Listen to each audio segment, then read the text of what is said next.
안녕하십니까. 이재명의 그 공직선거법 재판에서 엄청난 새로운 사실이 나왔습니다. 지금 이재명이가 백현동은 유죄를 받고 그 다음에 김문기를 몰랐다는 부분은 일부 이유 무죄가 됐고 그 다음에 그 사진을 위조를 해가지고 마치 내가 골프를 친 것처럼 했다. 이거는 유죄가 나왔잖아요. 사진을 위조해서 골프를 친 것처럼 실제 골프 쳤거든요. 위조도 안 하고. 근데 그거는 크게 중요한 건 아니에요. 크게 중요한 거는 그 김문기를 알았냐 몰랐냐. 그 다음에 그 백현동 이게 중요하죠. 4단계가 국토부 협박이냐 아니냐. 이 재판에 대해서는 엄청난 게 검찰에서 나왔습니다. 이 재판은 내일 모레 2월 5일 날 또 재판이 있죠. 그리고 일주일 안으로 잡아야 되니까 기본적으로 2월 5일 그 다음 주 수요일 이런 식으로 잡을 거예요. 그러면 그 2월 26일 날 변론이 종결되는. 근데 여기서 그 검찰은 딱 2개 증거를 신청했습니다. 근데 그게 엄청난 거예요. 바로 하나는 그 백현동 김인섭의 판결문. 이거는 치명타죠. 김인섭이가 그 대법원에서 5년을 받았다. 백현동 4단계 로비를 하고 70억 이상 받았죠. 그게 그 알선수재로 5년을 받았다. 여기에 보면 국토부 협박이 아니고 김인섭의 그 로비 때문이다. 이렇게 보는 거죠. 그 판결문을 그는 증거로 내마되니까 심리할 게 뭐 있어? 내마되지. 그 다음에 중요한 게 나왔습니다. 제가 이 재판을 예상하면서 이재명이 혹을 하나 떼려다가 혹이 붙을 수가 있다. 오히려 1심보다 더 올라갈 수가 있다. 1심에 무죄 받았던 김문기 부분이 유죄로 바뀌면 형량이 더 올라갈 수도 있다. 이렇게 제가 이야기했잖아요. 근데 이번에 검찰에서 유일하게 신청한 한 명의 정인이 누구다? 바로 고 김문기 씨 동생입니다. 친동생. 1심에서는 아들이 나왔죠. 원래는 부인이 나와야 되는 부인이 너무 법정에 나오면 힘들잖아요. 고통스럽죠. 그래서 이거 아들이 나와가지고 정언했잖아요. 아버지가 이재명이하고 계속 통화하고 있더라. 방에 들어가 보면 또는 성남시에 갔더니 이재명이한테 보고하고 있더라. 이러니까 아들이 정언했죠. 1심에. 근데 이번에는 김문기 씨 동생이 나옵니다. 원래 이런 거에 1심에 안 나왔던 새로운 정의만 받아주는 게 원칙이에요. 1심에 했던 건 필요 없잖아요. 근데 김문기 씨 동생이 뭘 그러면 정언하느냐. 이재명 이자가요. 이재명 이자가 여러 방송에서 그때 대장동 수사할 때 여러 방송에서 나 김문기를 옛날에 몰랐다. 이라고 나서 또 이게 새로운 또 사실이 발견됐더라고. 이재명이가 워낙 많이 떠들었잖아. 방송마다 한 3-4군데 나갔죠. SBS하고 그때 김문기 난 모르는 사람이다 옛날에 이랬잖아요. 그런데 다시 찾아보니까 그때 김문기를 몰랐다고 부인하고 그 다음에 5일 뒤에 또 이재명이가 또 이런 이야기를 한 거예요. 무슨 이야기를 했냐? 이렇게 또 이야기한 거예요. 방송에. 5일 뒤에 고 김문기 처장은 제가 전화로 물었을 때 대장동 담당 실무팀장이라고 했고 통화만 해서 얼굴도 모르고 실제로 기억이 없어요. 그 사람. 이런 거야.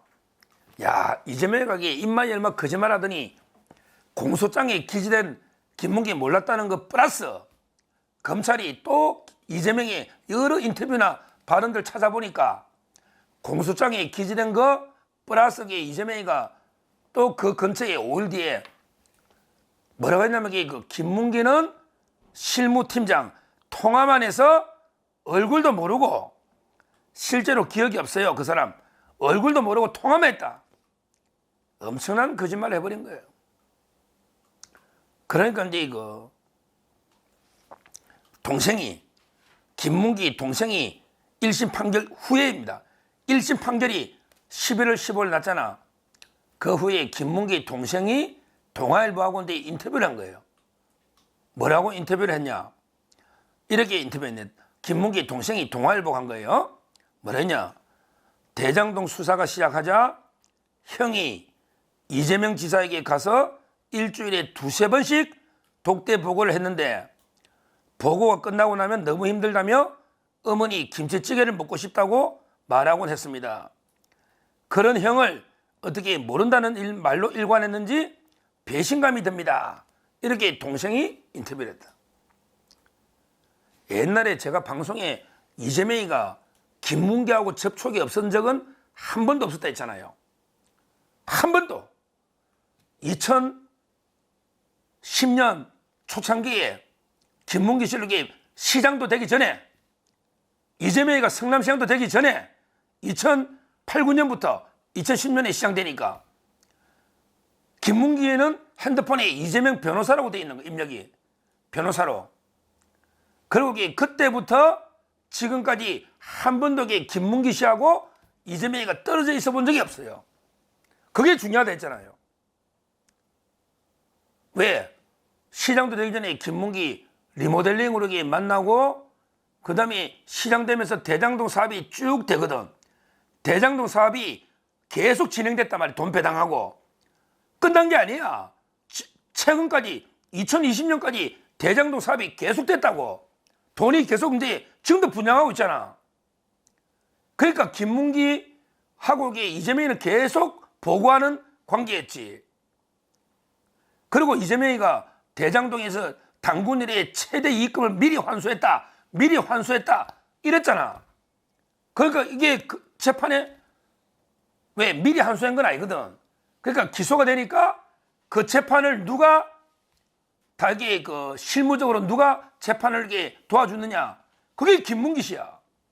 일주일에 2~3번씩 독대해가지고 요래 설명해줘야 변호사인데 변호를 할 거 아니에요. 그러니까 한 번도 김문기 씨하고 이재명이가 연락을 끊은 적이 없다 이 말이야. 근데 또 김문기를 몰라. 왜 옛날에는 몰라. 그게 말이 안 되는 소리지. 그래서 동생이 배신감이 든다. 왜냐하면 대장동 수사 때문에 그 전에 이미 선거법으로 이재명이가 대장동 본격 수사 받기 전에 옛날에 경기도에서 할 때 2019년에 옛날에도 대장동 이익을 미리 환수했다는 허위 사실로 이미 재판받을 때 그때부터 김문기 씨가 일주일에 2~3번씩 독대를 해서 왜? 그 김문기밖에 모르거든. 유동규 씨를 잘 모르잖아. 전문가는 김문기잖아. 그러니까 일주일에 2~3번씩 독대를 했는데 이재명 이자가 아이고 나는 통합해가지고요 얼굴도 몰라요. 이게 인간입니까 이게? 이재명이 이게 인간이냐고. 일주일에 2~3번씩 독대를 해서 자기 사건을 다 맡은 김문기 씨한테 통합해서 얼굴을 몰라요. 이게 뭐냐 말이야. 그러니까 검찰이 김문기 동생이 인터뷰를 했기 때문에 정인으로 이거야 받아주겠지. 한 명 신청해서. 그 다음에 김인섭이 판결문. 딱 검찰은 2개만 신청했다. 그러면 이게 그대로 받아지면 혹 될라다 혹이 올라간다 이거지. 김문기 씨도 유죄 받을 수가 있다 이 말이죠. 그에 비해서 이재명이 이자는 재판 새로 하려고 하냐. 그 검찰에서 그랬잖아. 재판 새로 하려고 하냐. 왜 쓸데없는 정의를 많이 신청하느냐.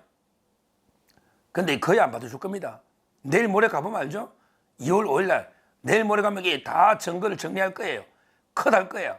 그러고 12일 날 19일 날 2번 할 거라고. 그러니까 정인을 몇 명 안 받아줄 거라고. 기일이 2번 남았거든. 지금 이재명이는 막 급하니까 정인을 13명이나 신청했다. 13명. 별의별 정인을 다 신청해서. 근데 거의 안 받아줄 겁니다. 거의 안 받아줄 거예요. 이자가 급하니까 김동연이까지 신청해서. 김동연 경기도에서 했잖아요. 그거 무슨 관계이냐고. 김동연이가 왜 나오냐고 정인에. 그 다음에요 어느 학자 있잖아. 어느 의미를 한다고 어느 학자 국어학자까지. 야 그거에 정인 나와야 하나? 그러게 판사가 찾아보면 되지. 말도 안 되는. 그리고 이제 식품연구원에 옮기니까 이런 관계자 공무원들 그냥 무더기로 13명 신청을 했는데 제가 보기에 거의 안 받아줄 겁니다. 거의 안 받아줄 거예요. 실제 정의는 이제 많이 받아봤자 저는 2~3명이라 했잖아요. 이화영 사건에 3명 받아줬다 했는데 기일은 이제 그 두 번밖에 없으니까 한두 명 받아줄까? 이런 게 있고요. 정의는요. 정의는 이게 뭐 13명 중에 뭐 중앙정부 공무원 4명부터 해가지고 온갖 게 쓸데없는 공무원들 이게 다 필요가 없다 이 말이지. 1심에 나왔던 사람들이 또 나오고 막 식품연구원에 이렇게 무더기 신청인데 이건 안 받아준다. 자, 그리고 이게 시간 끌라고요. 박근혜 대통령 때 그때 왜 지방 이전 있잖아. 그러니까 대통령 기록관에 자료도 보내달라. 어디 뭐 서울시에 자료도 보내달라. 근데요. 그런 것도 안 받아줍니다. 왜? 자료가 빨리 안 오거든. 대통령 기록관에 있는 자료를 올라면 고등법원에 법원장이 영장이 있어야 되는데 기록관 보려면 그게 며칠 만에 됩니까? 아마 제가 보기엔 무더기로 증거가 신청이 기각될 거다. 기각될 거다. 이렇게 예상이 됩니다. 실제 뭐 새로운 게 없어요. 새로운 정의이 없고 새로운 게 증거도 없어요. 이건 너무 이게 명백한 거 아닙니까? 뻔한 거 아닙니까? 따라서 뭐 저는 끝나는데 신속하게 끝나는 데는 문제가 없다. 그 특히 주목되는 게 판사가요. 판사가 뭐라 했냐면 이게 우리는 형량은 주로 안 봅니다. 형량을 이게 80만 원, 60만 원 할 수는 없잖아. 우리는 이게 유죄냐 무죄냐에 중점을 가지고 이게 심리하게 때렸거든요. 그러니까 이제 뭐 백현동 부분이 무죄가 되기는 게 어려울 거다. 저는 그래 봅니다. 왜? 김인섭이 판결문까지 넣었고 백현동이 어떻게 무죄가 되겠습니까? 전혀 이게 그거는 뭐 너무나 명백하니까 협박이 없은 거는. 그리고 이게 김문기 부분이 이렇게 유죄로 바뀔 수가 있다. 이런 이야기입니다. 제가 오늘 이런 부분을 우리 참고로 하나 소개하면 채널 A 동정민 앵커라고요. 아주 귀엽게 생겼어요. 한참 이게 제가 한 10년 후배인가? 제가 분장실에서 자주 보거든요.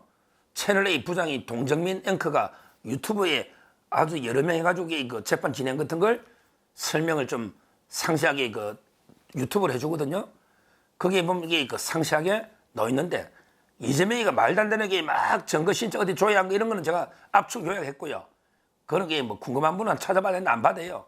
중요한 건 이게 우리 측에 검찰 측의 김문기 동생 이재명의 말, 그다음에 김인수 판결문 이런 게 중요하기 때문에 제가 핵심 부분을 요약해 드렸으니까요.